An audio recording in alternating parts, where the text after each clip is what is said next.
తెలంగాణలో మరో ఎన్నికల నగారా మోగింది. హైదరాబాద్ స్థానిక సంస్థల ఎమ్మెల్సీ ఎన్నికకు ఈసీ షెడ్యూల్ విడుదల చేసింది. ఈ నెల 28 నుంచి నామినేషన్ల ప్రక్రియ ప్రారంభం కానుండగా ఏప్రిల్ 23న ఎన్నిక ఉంటుంది. కాంగ్రెస్ సపోర్టుతో ఎంఐఎం ఈ స్థానాన్ని దక్కించుకునే ఛాన్స్ ఉంది. హైదరాబాద్ స్థానిక సంస్థల ఎమ్మెల్సీ ఎన్నికకు ఎన్నికల కమిషన్ షెడ్యూల్ విడుదల చేసింది. ప్రస్తుతం ఎంఎస్ ప్రభాకర్ రావు హైదరాబాద్ స్థానిక సంస్థల నుంచి ఎమ్మెల్సీగా ఉన్నారు. ఆయన పదవీ కాలం మే 1తో ముగియనుంది. దీంతో ఈసీ షెడ్యూల్ విడుదల చేసింది. షెడ్యూల్ ప్రకారం ఈ నెల 28న ఇందుకు సంబంధించిన నోటిఫికేషన్ను విడుదల చేయనున్నారు. అదే రోజు నుంచి నామినేషన్ల స్వీకరణ ప్రారంభమవుతుంది.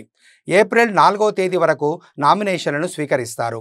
నామినేషన్ల స్క్రూటీనీ 7న ఉంటుంది.